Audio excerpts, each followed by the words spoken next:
సహజంగా ఎన్నికల ముంగిట ప్రభుత్వాల మీద ఒత్తిడి పెంచే ప్రయత్నాలు ముమ్మరం చేస్తారు. వివిధ సంఘాలు, సంస్థలు ఆందోళనల బాట పడుతుంటారు. కానీ ఈసారి అందుకు భిన్నంగా పరిస్థితి కనిపిస్తుంది. రాష్ట్ర వ్యాప్తంగా నిరసనలు హోరెత్తుతున్నాయి. ప్రభుత్వం మీద అనేక వర్గాలు దండెత్తుతున్నాయి. ప్రభుత్వ తీరు మీద తీవ్ర అసహనాన్ని ప్రదర్శిస్తున్నాయి.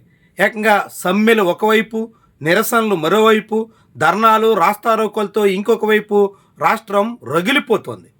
అనేక ఘటనలు ఇందుకు సాక్ష్యంగా చెప్పొచ్చు. ప్రస్తుతం ఆంధ్రప్రదేశ్లో పిఏసిఎస్ ఉద్యోగులు సమ్మె బాట పట్టారు.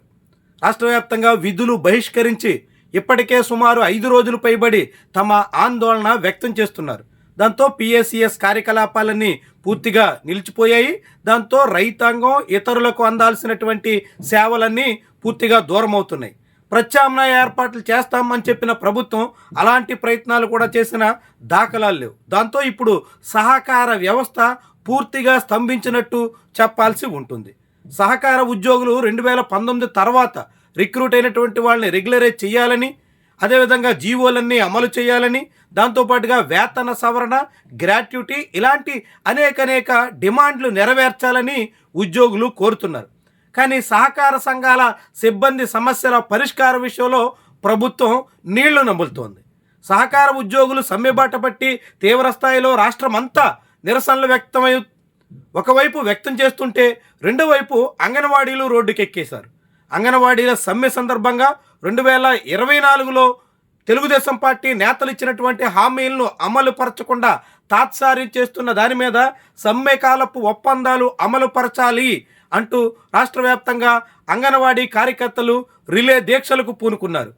ఈ బడ్జెట్ సమావేశాల సందర్భంగా చలో విజయవాడ కార్యక్రమానికి కూడా సిద్ధమవుతున్నారు. దాంతో రాష్ట్ర వ్యాప్తంగా అంగన్వాడీ ఉద్యమం రాజుకోవడం ఖాయంగా కనిపిస్తోంది. అంగన్వాడీలు తాకిడి ఎట్టా ఉంటుందో ఇప్పటికే చంద్రబాబు సర్కార్కి బాగా తెలుసు. దాంతోనే అంగన్వాడీలు రోడ్డెక్కిన నాడే రాష్ట్ర ప్రభుత్వం అంగన్వాడీ సంఘాలను చర్చల పేరుతో పిలిచింది. కానీ ఎటువంటి స్పష్టమైన హామీ ఇవ్వకపోవడంతో అంగన్వాడీ సంఘాలు తమ నిరసనను కొనసాగించడానికి పూనుకుంటున్నాయి. ఇలా అంగన్వాడీలు, సహకార సంఘాల ఉద్యోగులు వీళ్ళందరి తోడుగా కౌలు రైతులు రోడ్డుకెక్కారు. అన్నదాత సుఖీభవ నిధులను కౌలు రైతులకు ఇవ్వకుండా, రాష్ట్ర వ్యాప్తంగా కౌలు గుర్తింపు కార్డులు కూడా దక్కకుండా కౌలుదారులకి చంద్రబాబు సర్కారు అన్యాయం చేస్తుంది అంటూ కౌలు రైతు సంఘం 30 గంటల నిరసనకు పూనుకుంటోంది. ఇలా వివిధ తరగతులు ఆందోళనకు పూనుకుంటున్నటువంటి సమయంలోనే కుల సంఘాలు కూడా యాక్టివ్ అవుతున్నాయి. ఇప్పటికే చేనేత వృత్తిదారులు రణబేరి నిర్వహించారు. మంగళగిరిలో భారీ నిరసన ప్రదర్శన సాగించారు. అదే సమయంలో మంగళగిరి సమీపంలోనే బీసీ గర్జన పేరుతో బీసీవై పార్టీ భారీ ర్యాలీ కూడా చేపట్టింది.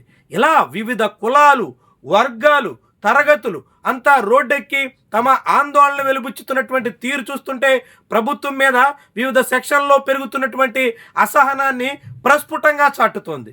ఇదే సమయంలో ఉద్యోగ ఉపాధ్యాయ సంఘాలు కూడా భారీ స్థాయిలో నిరసనలకు పూనుకుంటున్నారు. ఇప్పటికే యూటీఎఫ్ ఆధ్వర్యంలో చలో విజయవాడ కార్యక్రమానికి భారీ సంఖ్యలో ఉపాధ్యాయులు తరలి వచ్చారు. ఎస్టీయూ కూడా చలో విజయవాడకి పిలుపునిచ్చింది. ఇతర సంఘాలు కూడా అనివార్యంగా నిరసన కార్యకలాపాలు చేపట్టక తప్పని పరిస్థితి రాబోతోంది. ఉద్యోగ ఉపాధ్యాయ సంఘాల నేతలపై ఒత్తిడి పెరుగుతోంది.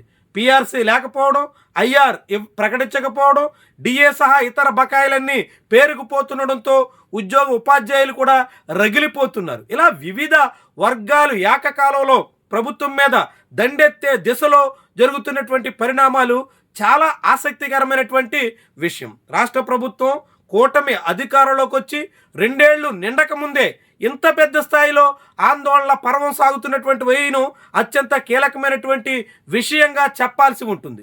ఇది మరింత తీవ్రతరమయ్యే దిశలో ఉన్నట్టుగా భావించాల్సి ఉంటుంది.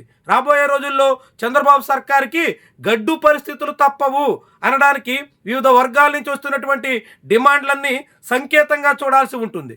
ఆయా తరగతుల హామీలు, డిమాండ్లు నెరవేర్చలేక ఇచ్చిన మాట తప్పుతున్నారనేటువంటి అభిప్రాయం బలపడుతూ, రెండో వైపు ప్రజల్లో అసహనం పెరిగి రోడ్డెక్కి ఆందోళనకు పూనుకుంటున్నటువంటి సమయంలో చంద్రబాబు సర్కారు తీవ్రంగా సతమతం కావాల్సిన పరిస్థితి వచ్చేస్తోంది. ఇది తీవ్రమైనటువంటి పరిణామాలకి దారితీసే అవకాశంగా ఉంది. మరి దీని నుంచి కూటమి ప్రభుత్వం ఎలా గట్టెక్కుతుంది? ఇంతకాలంగా ఏదో చేస్తారు, ఎంతో కొంత చేస్తారు అని ఎదురు చూసినటువంటి వాళ్ళంతా ఇప్పుడిప్పుడే అసహనంతో రోడ్డుకెక్కుతున్నటువంటి తరుణంలో రాబోయే రోజుల్లో ఈ ఉద్యమాలు మరింత తీవ్రతరమయ్యి ప్రభుత్వానికి పెను సవాలుగా పరిణమించే ప్రమాదం అయితే ప్రస్ఫుటంగా కనిపిస్తుంది. మరి అంతవరకు రాకుండా ఎలా నియంత్రిస్తారు, ఏ రీతిన సంతృప్తి పరుస్తారు, ఎలా తామిచ్చిన హామీల అమలు విషయంలో చొరవ తీసుకుంటారు? ఇదే ప్రభుత్వానికి అత్యంత కీలకమైన అంశంగా చెప్పాల్సి ఉంటుంది.